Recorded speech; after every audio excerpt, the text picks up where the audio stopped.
ગુજરાત માટે ગૌરવની ક્ષણ સામે આવી છે। કર્ણાટકના મૈસૂર ખાતે યોજાયેલી all age group acrobatic gymnastic national championship 2026-27માં ગુજરાતની ટીમે શાનદાર પ્રદર્શન કરીને મેડલ્સ પોતાના નામે કર્યા છે। સુરત સહિત ગુજરાતના ખેલાડીઓના ઉત્કૃષ્ટ પ્રદર્શનથી રાજ્યનું નામ દેશભરમાં રોશન થયું છે। लड़ती पतंगों में भिड़ती उमंगों में खेलों के मेलों में पल खाती रेलों में गन्नों के मीठे में खद्दर में छींटे में ढूंढो तो मिल जाओगे तपता वो ईंटों में रंग है समाज निखरे और खुल के आज बिखरे मन जाए ऐसी होली रग रग मचल के बोली टस है ना मस है जी जिद है तो जिद है जी घिसना यूं ही पिसना यूं ही पिसना यूं ही बस करिए कोई तो चल जिद फड़िए तू बेतरिए या मरिए हाँ कोई तो चल जिद फड़िए तू बेतरिए या मरिए चक दे इंडिया चक दे इंडिया चक दे इंडिया चक दे इंडिया।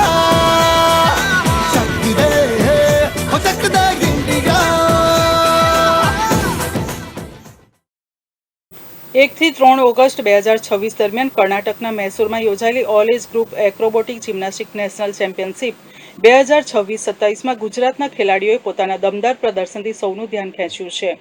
દેશના વિવિધ રાજ્યોમાંથી આવેલા પ્રતિભાશાળી ખેલાડીઓ વચ્ચે યોજાયેલી આ પ્રતિષ્ઠિત સ્પર્ધામાં ગુજરાતની ટીમે આત્મવિશ્વાસ, સંકલન અને કૌશલ્યનો ઉત્તમ પરિચય આપ્યો હતો। અત્યંત કઠિન અને પડકારજનક મુકાબલાઓ વચ્ચે ગુજરાતના ખેલાડીઓએ એક પછી એક શાનદાર પ્રદર્શન કરીને ગોલ્ડ, સિલ્વર અને બ્રોન્ઝ મેડલ પોતાના નામે કર્યા છે। આ સિદ્ધિ સાથે ગુજરાતે રાષ્ટ્રીય કક્ષાએ પોતાની રમતગમતની તાકાત ફરી એકવાર સાબિત કરી છે। અમે લોકો એક્રોબેટિક્સ જિમ્નાસ્ટિક નેશનલ ચેમ્પિયનશિપમાં ગુજરાતને રિપ્રેઝેન્ટ કરવા ગયા હતા। ગુજરાતમાંથી ટોટલ 31 લોકો ત્યાં પાર્ટિસિપેટ કર્યું હતું અને તેમાંથી 14 લોકોના મેડલ આવ્યા છે। આ વર્ષે ઓલમોસ્ટ બધી કેટેગરીમાં ગુજરાતે મેડલ લીધો છે। ત્યાં એક્રોબેટિક્સ જિમ્નાસ્ટિક નેશનલ ચેમ્પિયનશિપમાં ઓલમોસ્ટ બધા સ્ટેટે ભાગ લીધો હતો। કર્ણાટક, વેસ્ટ બેંગાલ, મહારાષ્ટ્ર, પછી ઝારખંડ, રાજસ્થાન, હરિયાણા બધા સ્ટેટમાંથી ભાગ લીધો હતો। દર વર્ષે ગુજરાતના બધી કેટેગરીમાં મેડલ નથી આવતા પણ આ વર્ષે ઓલમોસ્ટ બધી કેટેગરીમાં ગુજરાતના મેડલ આવ્યા છે અને ગુજરાતનું નામ આગળ વધ્યું છે। આગળ પણ આવી રીતે અમે ગુજરાતનું નામ રોશન કરતા રહીશું અને આના માટે અમે અમારા કોચને પણ થેન્ક યુ કહેવા ઈચ્છીએ છીએ જેઓએ અમને સારી રીતે ગાઈડન્સ કર્યું જેના કારણે અમે અહીંયા સુધી પહોંચી શક્યા। આગામી સમયમાં હવે વર્લ્ડ કપ આવી રહ્યું છે તો એના માટે પણ અમે તૈયારીઓ કરી રહ્યા છીએ કે જેનાથી અમારું સિલેક્શન થઈ શકે અને નેશનલ ગેમ્સ પણ આવી રહી છે તો નેશનલ ગેમ્સમાં અમે સિલેક્ટ થઈએ અને એમાં સારું એવું પ્રદર્શન કરીએ એવી અમારી તૈયારી છે। અમે 1 મહિના પહેલાં અમને ખબર પડી કે અમારી નેશનલ છે અને આ વખતે ખૂબ જ ઓછો સમય હતો, ખાલી 2 અઠવાડિયા હતા પ્રેક્ટિસ કરવા માટે। તેથી અમે સવાર સાંજ પ્રેક્ટિસ કરવા આવતા હતા અને રોજ સાંજે 2 વાગે પ્રેક્ટિસ કરવા આવી જતા હતા અને ઓલમોસ્ટ 8 વાગ્યા સુધી પ્રેક્ટિસ કરતા હતા જેથી અમને સારી પ્રેક્ટિસ મળે અને અમે પ્રેક્ટિસ માટે ખૂબ જ મહેનત કરી છે અને અમારા કોચે પણ અમને ખૂબ હેલ્પ કરી છે। અમે જ્યારે પોડિયમ પર ચડતા હતા ત્યારે પણ એક ડર હતો કે અમારી આ વસ્તુ નહીં થશે ત્યારે પણ અમને સારી રીતે ગાઈડન્સ કરીને સરે અમને જે કીધું એ અમે વિચારીને અમે સારી રીતે પરફોર્મ કર્યું અને એનાથી જ અમારો મેડલ આવ્યો છે। આ સફળતામાં સુરતના ખેલાડીઓનું પણ મહત્વનું યોગદાન રહ્યું છે। સુરતના ખેલાડીઓએ પોતાના શ્રેષ્ઠ દેખાવથી માત્ર શહેર જ નહીં પરંતુ સમગ્ર ગુજરાતનું નામ દેશભરમાં ગૌરવભેર રોશન કર્યું છે। એક્રોબેટિક જિમ્નાસ્ટિક જેવી કઠિન રમત માટે ખેલાડીઓએ લાંબા સમય સુધી સતત મહેનત, કઠોર તાલીમ અને શિસ્તબદ્ધ અભ્યાસ કર્યો હતો।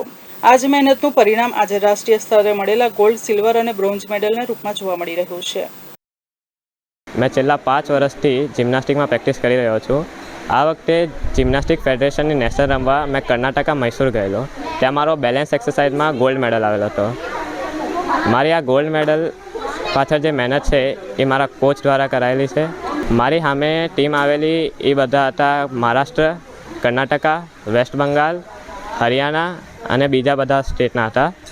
એ વચ્ચે મારો ગોલ્ડ મેડલ આવેલો, મને બહુ ગર્વ છે અને મેં આગળ પણ આવી રીતે પ્રેક્ટિસ કરીશ ને ઇન્ટરનેશનલ માટે તૈયારી રાખી। છેલ્લા 3 વર્ષથી તો અમારા કોઈ મેડલ નહીં આવેલા પણ લાસ્ટ યર જ્યારે દહેરાદૂનમાં નેશનલ થઈ ત્યારે અમે બ્રોન્ઝ આવેલો હતો પછી અમે પાછી આ વખતે મહેનત કરીને ગયા અને આ વખતે અમારો બેલેન્સ એક્સરસાઇઝમાં ગોલ્ડ આવેલો હતો. આવનાર સમયમાં એવી તૈયારી રાખવાની કે અમને ઇન્ટરનેશનલનો ચાન્સ મળે તો અમે એને છોડીને નહીં.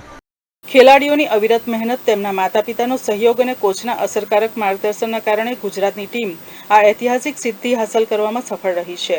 આ સિદ્ધિ માત્ર એક મેડલ પૂરતી સીમિત નથી, પરંતુ ગુજરાતમાં રમતગમતના વિકાસ અને યુવા ખેલાડીઓના વધતા આત્મવિશ્વાસનું પણ પ્રતીક બની છે. ગુજરાતની આ ઉપલબ્ધિ સુરત માટે પણ ગૌરવની ક્ષણ બની છે, જ્યાં રાજ્યના રમતપ્રેમીઓમાં ખુશીનો માહોલ જોવા મળી રહ્યો છે અને ખેલાડીઓ પર અભિનંદનનો વરસાદ વરસી રહ્યો છે. જ્યાં સફળતા રાજ્યના અન્ય યુવા ખેલાડીઓ માટે પ્રેરણારૂપ બનશે અને ભવિષ્યમાં આંતરરાષ્ટ્રીય કક્ષાએ પણ ગુજરાતના ખેલાડીઓ દેશનું ગૌરવ વધારશે તેવી આશા વ્યક્ત કરવામાં આવી રહી છે. કેમેરામેન અલમાસ ખાન સાથે એઝાઝ શેખ, ગુજરાત ન્યૂઝ, સુરત.